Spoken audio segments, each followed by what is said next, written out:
ఒకసారి మీ అందరు మీడియా అందరి ముందుకు రావడానికి రీజనే అదే సార్. అందరూ ఏంటంటే ఈ సీజన్ ఇలా ఉంది గదా! ఏంటి సినిమాల పరిస్థితి?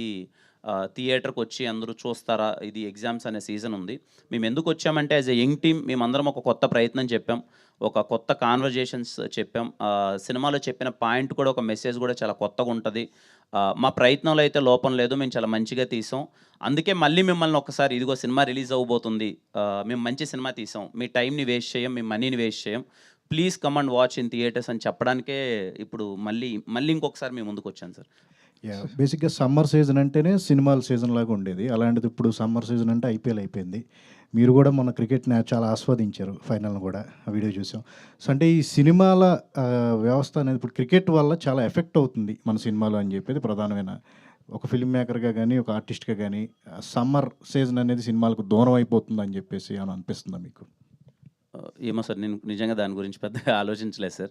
నా సినిమా ఎప్పుడన్నా సమ్మర్‌లో పడి కొంచెం ఇబ్బంది పడితే అప్పుడు తెలుస్తదేమో నాకు. ప్రస్తుతానికైతే అంత ఆలోచించలేదు సార్ దాని గురించి. Hi all the Kiran best. గారు. హలో హాయ్ అండి. దిస్ ఈజ్ ప్రజావాణి అండి. హలో హాయ్ అండి. నాకు ఫస్ట్ మీ మూవీ ట్రైలర్ చూసినప్పుడు నాకేమనిపించిందంటే పవన్ కళ్యాణ్ అంటే 'సుస్వాగతం' మూవీలా అనిపించింది. అంటే క్లైమాక్స్ అలా ఉండొచ్చేమో అనిపించింది. తర్వాత మీరు ఒక ప్రెస్ మీట్‌లో చెప్పారు కదా! ఎక్స్ గర్ల్ ఫ్రెండ్ వచ్చేసి ప్రెజెంట్ కలుపుతది అని చెప్పేసి. ఆ మూవీ చూసి అది విన్న తర్వాత నాకు 'జల్సా' మూవీ గుర్తొస్తుంది. ఏమన్నా ఉంటదంటారా అలా?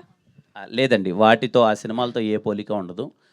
ఇది తీసుకున్న కథ గాని, డ్రైవ్ గూడా చాలా కొత్తగుంటదండి. దాంతో ఏం సంబంధం ఉండదండి. సారీకి థాంక్స్‌కి కొత్త డెఫినిషన్ అయితే ఇచ్చారు మీరు. అది ఎలా పేలిందంటారు? సారీ, థాంక్స్ అనే పదాలు వాడకూడదు అన్నది హీరో నమ్మిన సిద్ధాంతం అండి. నేను ఇది ముందు నుంచే ఎందుకు మీకు చెప్తున్నాను అంటే, ఇది మేము సినిమాలో క్యారెక్టరేషన్ ఇలా బిహేవ్ చేస్తది అన్నది నేను ముందే మీకు ఇంజెక్ట్ చేయడానికి అది చెప్పాను. అండ్ మీన్‌వైల్ దానికి మేము స్వీట్‌గా, క్యూట్‌గా క్లైమాక్స్‌లో ఒక ఎక్స్‌ప్లనేషన్ ఇచ్చామండి. వాడు ఎందుకు ఇలా చేస్తున్నాడు, ఎందుకు చెప్పడు అన్నది will have a proper justification. అది మీరందరికీ చాలా కన్విన్సింగ్‌గా చాలా నచ్చుతుంది. ఓకే కిరణ్ గారు. All the best. Thank you. Kiran గారు. Thank you.